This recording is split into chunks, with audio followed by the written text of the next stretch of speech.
دیموکراتەکان داوای دەستەکارکێشانەوەی مێری میلەر دەکەن.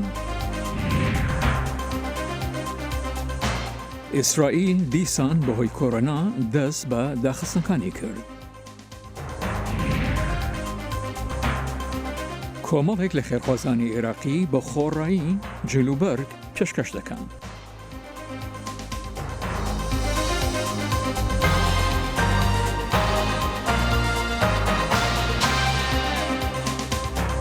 تەماشاچی خۆشەویستی دەمەتان خۆش لە واشنگتن دیسیەوە خۆشاتنەوە ڕای بەرنامەی کورد کۆنەکشن هەینی 8 مانگی 1 ساڵ 2021 من جانن دیلان لە دوورژی بەرنامەی ئەمڕۆدا وەردانمینم ئۆمیدەوارم دەمێگی خۆش وەلمان بوونە سەر.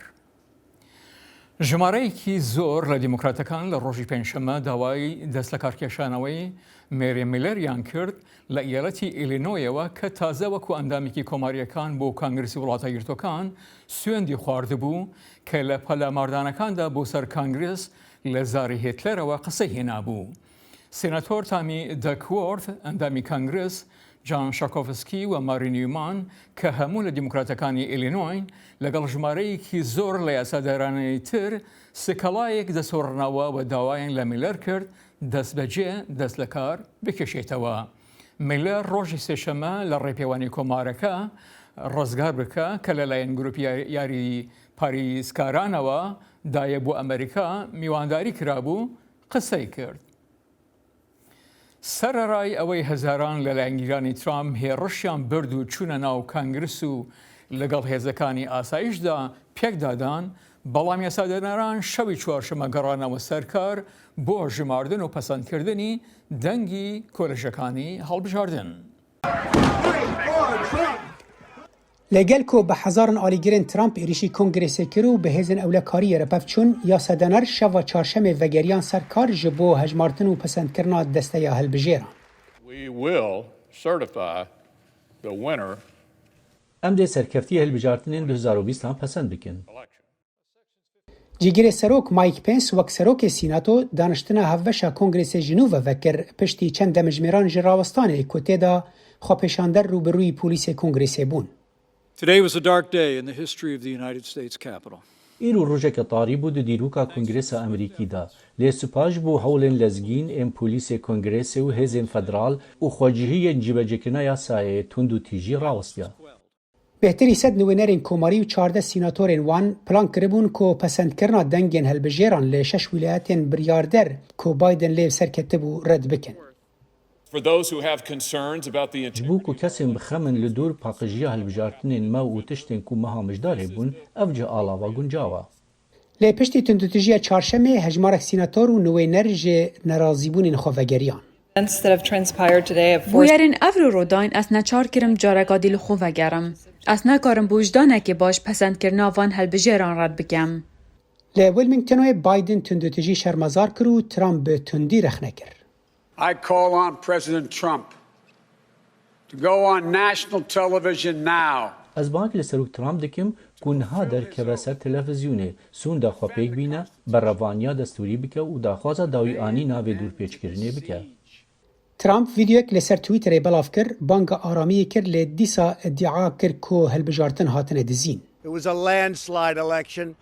Ew heriftina hilbijartinan bû û her kes dizane bi taybetî aliyê din, lê divê hûn biçin mal. Twitter û Facebookê bo cara yekem hesabên Trump girtin ji bo postên ku siyasetên wan bin pê dikin. Di heman rojê de serokan deriya alîgerên xwe kiribû ku ber bi Kongrêsê ve biçin. Piştî vê em ê bi hev re biçin wir û ez ê li gel we bim. Wê ji wan re got ku kesên lawazên Kongrêsê ji nav bibin. Wî tundutîjî gor kir. Tevê ku wî praktîkê da nekir, lê bi gutarê wî serkirdatiya wan kir. Hevde nûênerên demokrat daxwaz ji cîgirê serok kir ku madeya 25 pêk bîne ji bo rakirina Trump ji ser desthilatê. Lê diyara gaveke berî 2 hefteyan ji dawiya serokatiyê nepêkane ye. The 25th Amendment is really about Madeya 25 peywendî bi nebûna şiyana ji aliyê praktîkî û tendurustî ve heye, ne bi amadebûna moraliya serokî. Tevî bêserûberiyê dê Joe Biden roja 20 mehê bibe serokê 46 Amerîka. Ez li dor silametiya xwe ewlekarî û sûndxwarinê nebixemim.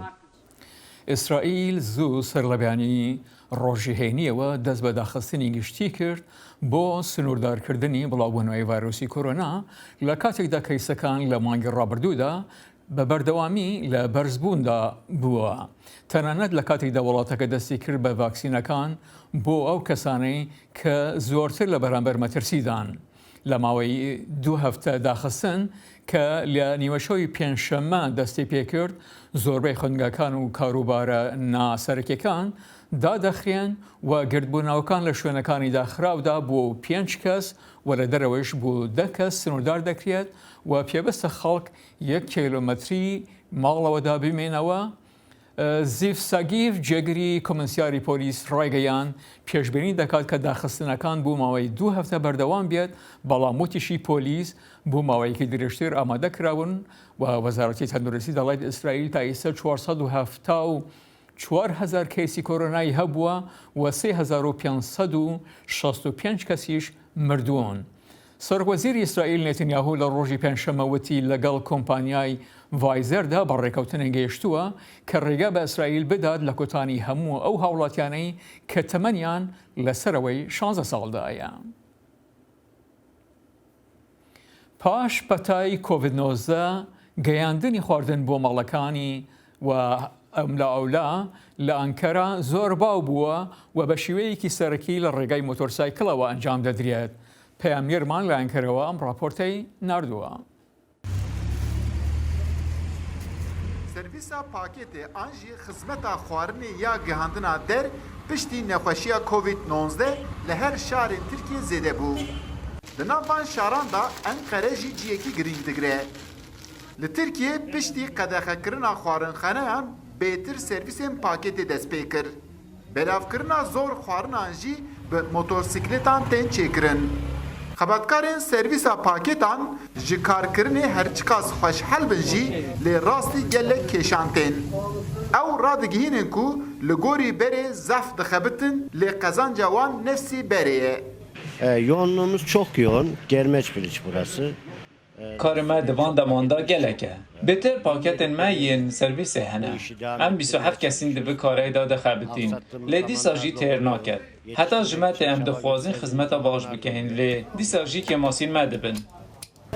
Xebatkarên servîsa pakêtê karê wan herî zêde li ser motorsikletan in. Li ber girtina restoranta bêtir kes xwarinê dixwazin mala xwe. Lê xebatkarên servîsa pakêtan dibêjin em daxwazên mişteriyan nagihînin û hûn mişterî jî li ber vî diltengî û tûre dibin. Şimdi yemek sektörü farklı bir sektör.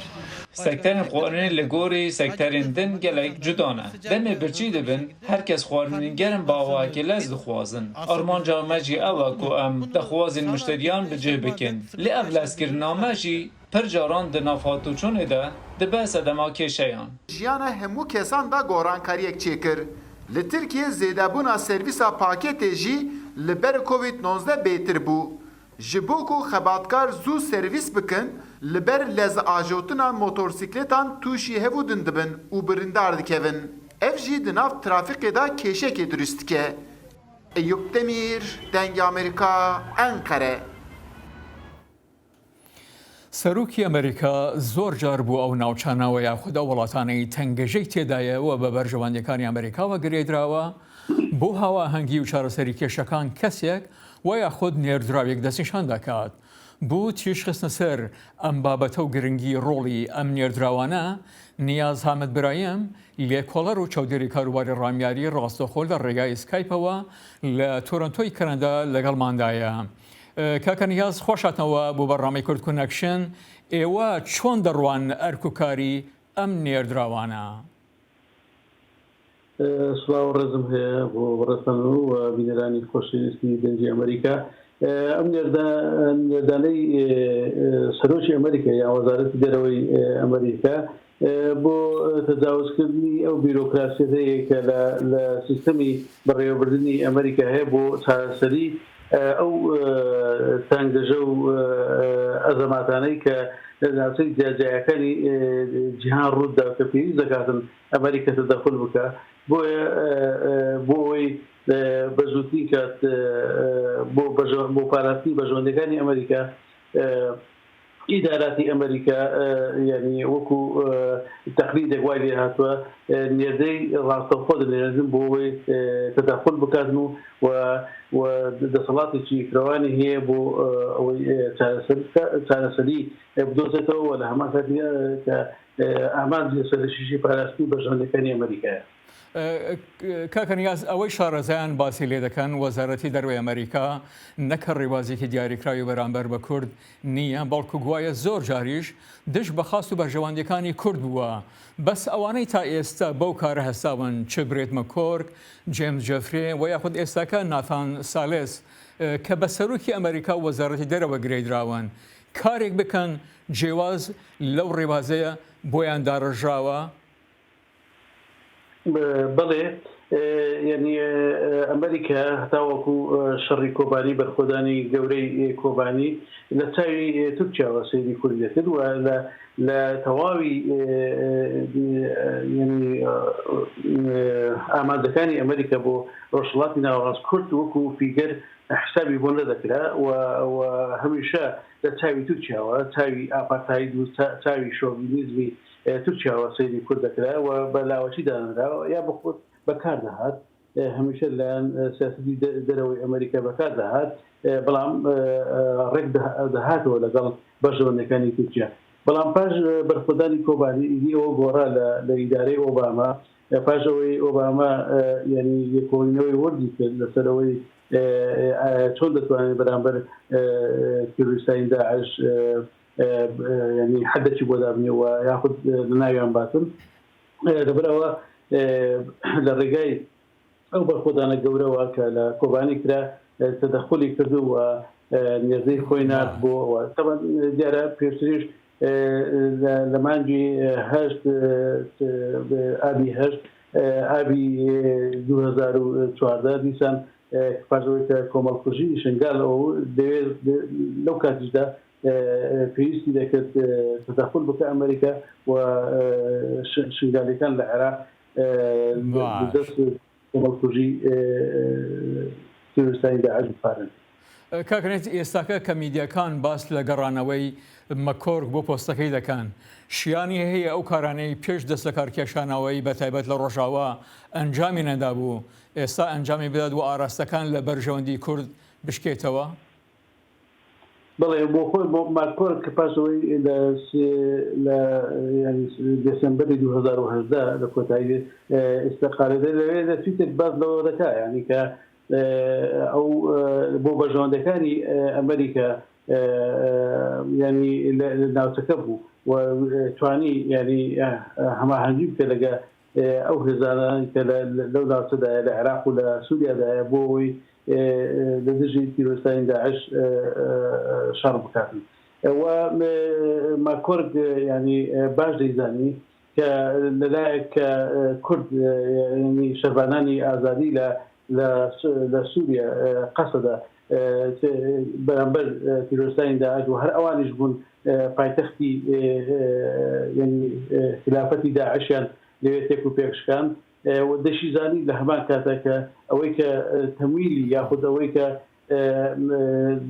ینی هێز و توانە دەبەخشتە تیرۆریستان دەوڵەتی تورکیایە بۆیە زۆر جار ماکۆرگ لەگەڵ دەوڵەتی تورکیا ناکۆک سەرەوەی کە ڕێگەدا بە تیرۆریستانی داعش بۆی تیرۆر جێبەجێ. کاکەنیاز مەکۆرک لە عێراق لەگەڵ ڕەفراندومان نەبوو و بەشێک لە سەرانی کوردیش لەوانەیە گەڕانەوەی زۆرپیان خۆش نەبێت بەڵام لە ڕۆژاوا بەهۆی هەڵویستی سەر و ترامپ دەست لە کارەکەی کێشایەوە چۆن دەڕوانەوە چۆن لێ دەڕوانەنیوە؟ بەڵێ ماکۆرگ لەگەڵ ڕێفراندۆم نەبوو ڕێفراندۆم کارێکی گاڵتەجاری پیلانگێڕی دەوڵەتی تورکیا بوو ئەوە نەشاردەوە دەیزانی یعنی ماکۆرگ ئەو حەقیقەتەی دەزانی بە گوێرەی ئەو زانیارانەی کە لە بەردەستیدا بوو ئەو معتایاتانەی کە لەسەر ئەرز هەبوو دەیزانی ئەو مەسەلەی ڕێفراندۆم پیلانێکی دەوڵەتی تورکیایە و دەیەوێتن لە ڕێگای پارتیەوە و ئەو حزبە پاشکۆیانەی پارتی وەکو یەکێتی گۆڕانەوەە جێبەجێ کاکنیاز لەوێ خوازانی زۆری لە خەڵکی ڕۆژاوا بەس ژمارەی لە سارانیشە لەگەڵ ڕفراندوما بوون. ینی ڕۆژاوای کوردستان نەمە بەسم لە باشووری کوردستان کە ئەڵی مەسەڵەن پێلایەن تورکیا بوو بەڵام خەڵکێکی زۆر لەگەڵ ئەو ڕۆفراندما بوو. خەڵک کرد بۆ دوو سۆز و عاتفە و دەوڵەتی سەربەخۆ وەکو چۆن ئابووری سەربەخۆ ماڵی کوردی وێران کرد لە باشوور بە هەمان شێوە ئەو دەوڵەتی سەربەخۆ یعنی ئەو پیلانجێڕیە ماڵی کوردی وێران کردووە لە سەدا زیاتر نیوەی کوردستان باشووری کوردستان کردەوە ژێر دەسەڵاتی دەوڵەتی عێراق. ئێمە لە بیریش نەکەین ینی مەسەلەی کەرکووکیش بە هەمان شێوە یعنی ئەگەر ماکۆرگ نەبووایە کەرکووک بە حەلەب دەکەن ینی پیلانی پارتی ئەوە بوو کە کەرکووکی لەناو بچێت تەواو وێران بێ بە حەلەب. نیاز حەمەدورایم لێکۆڵەر و چاودێری کاڕووباری ڕامیاری زۆر سپاس ببوورە کاتێکمان بەسەر چوو. زۆر سپاس.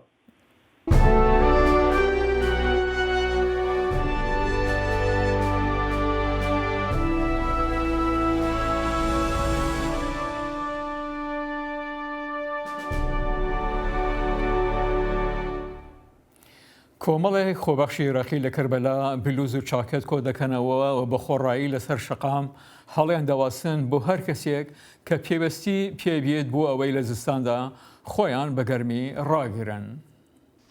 کارە خۆبەخشیەکەیان ناوناوە گەرم بوونەوە پێدانی پۆشاکی گەرم بە خەڵک بۆ پاراستنیان لە سەرمایەکی وشکی زستانی عێراق لەکوێش لە شاری کەربەلای خواری عێراق. ئەم گەنجانە شوێنە گشتیەکان بەم پۆشاکانە داپۆشن بە هیوای گەیشتنی پۆشاکەکان بەدەستی ئەو خەڵکەی پێویستی پێیەتی. لە بنچینەدا جلوبەرگەکان دەکەین بە قەدی درەخت و تاوەرەکانی سەر شەقامەکان بۆ ئەوەی خەڵک ئاسان دەستیان پێ بگات بە تایبەتی ئەوانەی لەسەر شەقام کار دەکەن. بیرۆکەکە کۆمەک و یارمەتیدانی کەسانی دیکەیە بە تایبەتی لەم زستانەدا کە زۆر ساردە هاندانی خەڵکیشا بۆ ئەنجامدانی کاری خۆبەخشی وەکو ئێمە. دروستبوونی ڕۆحی کاری خۆبەخشی ڕەنگە لە عێراقدا شتێکی نوێ بێت نزیکەی 40 گەنج سەرقاڵی ئەو کارن و خەڵکیش کۆمەکیان نەکات. لە سەدا هەشتای ئەو کارانی ئێمە دەیکەین لە ڕێگەی بەخشینەوەیە بەهۆی هەوڵەکانی ئێمەوە خەڵکیش جلوبەرگە تایبەتەکانی خۆیان یان دەیکڕن و دەیبەخشن یان دەیهێنن بۆ ئێمە. لەسەر پۆشاکەکان نووسراوە بیبە بۆ خۆت ئەگەر هەست بە سەرماکەیت. ئەم هەوڵە کارێکی جوانە. من لەسەر شەقام بەنزین دەفرۆشم توانای ئەوەم نییە جلوبەرگ بکڕم ئەو پۆشاکانم بردووە بە هیوای گەرمبوونەوە لەم زستانەدا. ڕۆژانە پۆشاکەکان پاکەکەنەوە و ئامادەیەکەن و لە شوێنە گشتەکان هەڵیەواسن بەلای گەنجەکانەوە بیرۆکەکە ئامانجی خۆی پێکاوە دروستکردنی ڕۆحی خۆبەخشی لە ناو کۆمەلگادا. تەنانەت ئەو کەسانەشی کە بەتەنگ داواکەمانەوە نەهاتوون بەڵام باسکردنی هەڵمەتەکە لە تۆڕە کۆمەڵایەتەکاندا خۆی لە خۆیدا ئامانجی بیرۆکەکەی ئێمە هێناوەتە دی کە فێربوونی کاری خۆبەخشیە. هەوڵی گەنجەکان ڕوونە گەیاندنی پەیامێک لە زستانێکی ساردا گەرمکردنەوەی دڵی هەژارەکان. یەحیا بەرزنجی دەنگی ئەمریکا.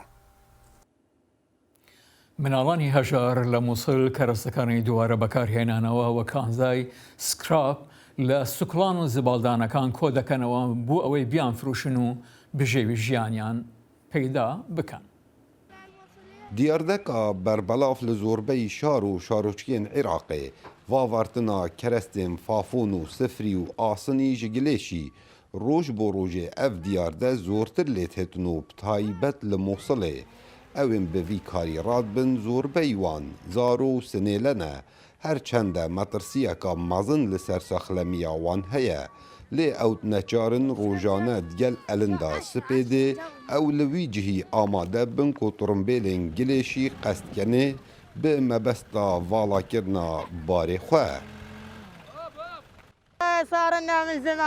ئەڤژمێژان ڤیکاری بکەینی دیکی 3 ساڵانە ji ber ku rewşa jiyana me gelekiya naxweş e me tiştek nîne mûçek nîne ne ji derekê jiyanê me heye em li demê spêdeka zû malên xwe zarokên xwe bi cih dihêlîn û li evî cihî kar digein da ku destê xwe bû kesê dirêj nekein em dibêjîn ev kara baştir ji xwazûkiyê li ser cada bikein ev zarokên hîn dibînin neçûne xwandin kê tiştekî ji perwerdê nizanin her wisa tiştekî jiyana xwe nizanin tenê li vêrê kar dikin da ku nanê rojane bi dest kevîn. Bi xwedê em parçên asnî û naylonî kom dikein da ku malbatên xwe bi xwe dankên. روزانه 4 تا 5000 دینار ام دست خوبتینی.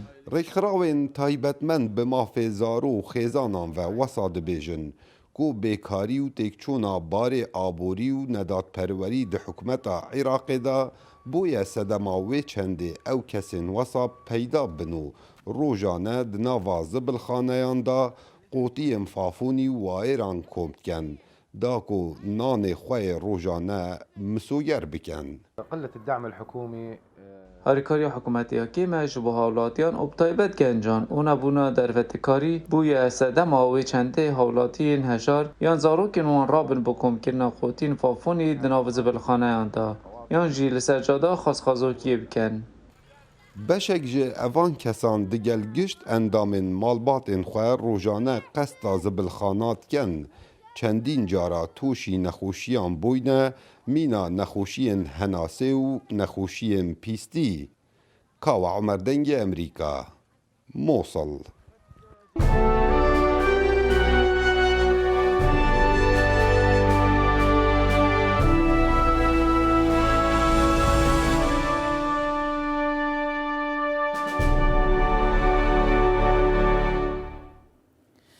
هاوڵاتیان لە شاری دوهۆک لەبارەی ئەلکتریکەوە سکاڵا دەکەن و دەڵێن لەلایەکەوە بە حکوومەت پارە دەدەن و لەولاوە بە کۆمپانیەکانی تایبەت.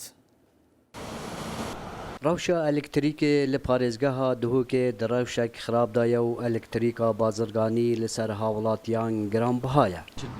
سەیدا نسبەتی کارە بێمە دوو کارە بێتەین کارە بۆ مۆلدەی و یا عام. ئەم حەقی بژە دوو کارە بۆ دەین. کارە بۆ عامژی تێت ئەم حەقی دەین و یا مۆلیدەی ژاروسان. و vê heyvê kare bo malîdê ya giriye deh û nîv bû me ya giran e bû alem feqîr me feqîrê heyn nisbetî emperê kare bê 10,000 nîv gelekin. Vê qeyranê da û vî wazayê xelkî da gelekî beşerber e xelkekî gelekî eşûcetê zorbîn ber vê qeyranê rastî wasê me û gel malî da taybet em waskê xelkî dû bînin yani wasê me gelekî xirab e.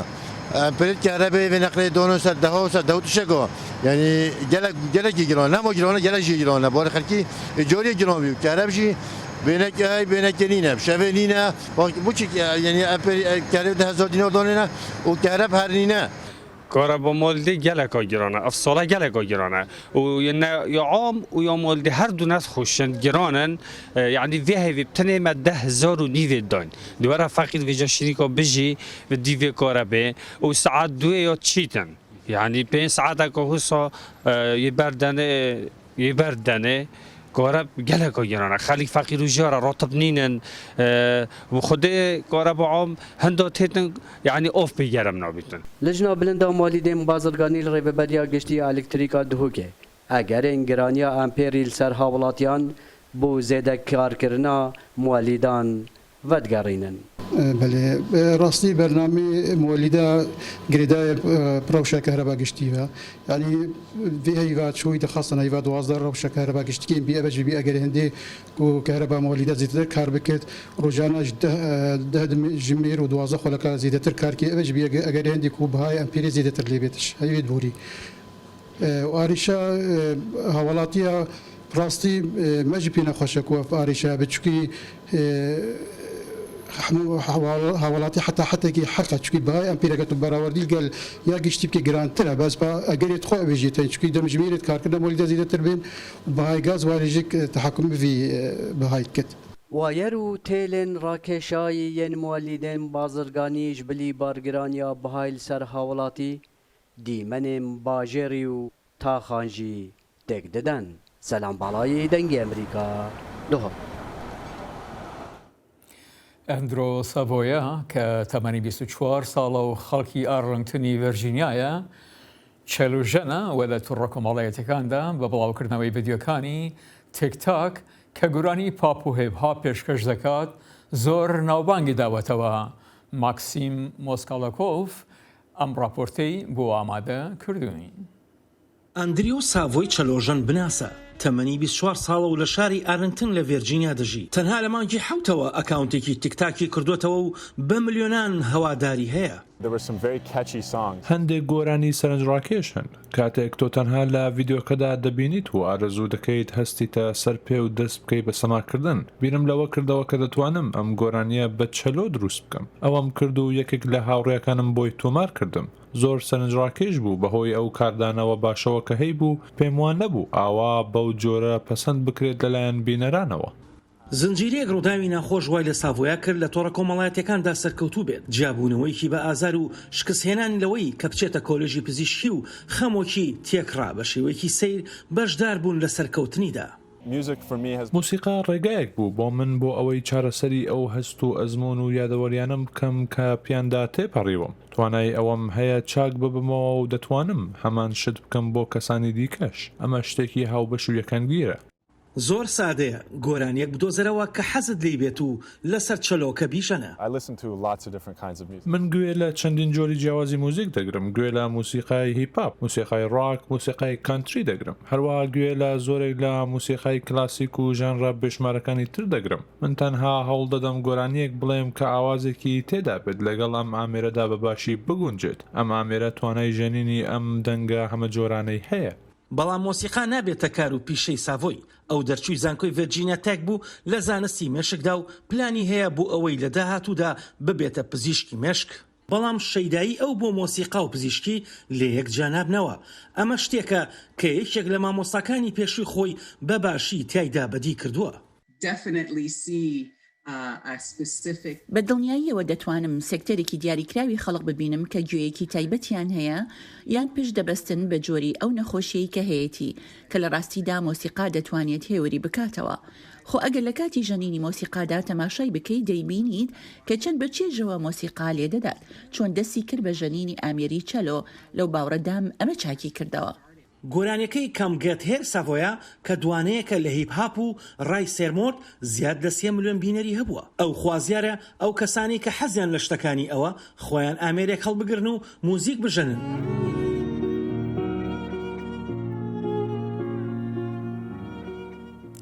سازی چەلۆ جاران ئامێرێک بوو تەنها لە ئۆرکسترەکاندا لە ئۆرکسترای فیلهارمۆنیک بەکارڕەهێنرا، بەڵام ئێستاکە والی هاتووە لە زۆر گروپەکانی ڕاک و پاپ و هەروە ئەم گروپانی کەمڕوو لە ئارادایە دیارە لە هیپهاپیش بەکاری دێنن هەروەکو ئەندرۆ ئەو کارەی کردووە کە دیارە زۆرجێ سەرنج ڕاکێشە. بەڵێ بینەرانی خۆشی تا بەڕێنمای ئایندەمان هەر شاد و سەرفراز بن. بمینە خۆش.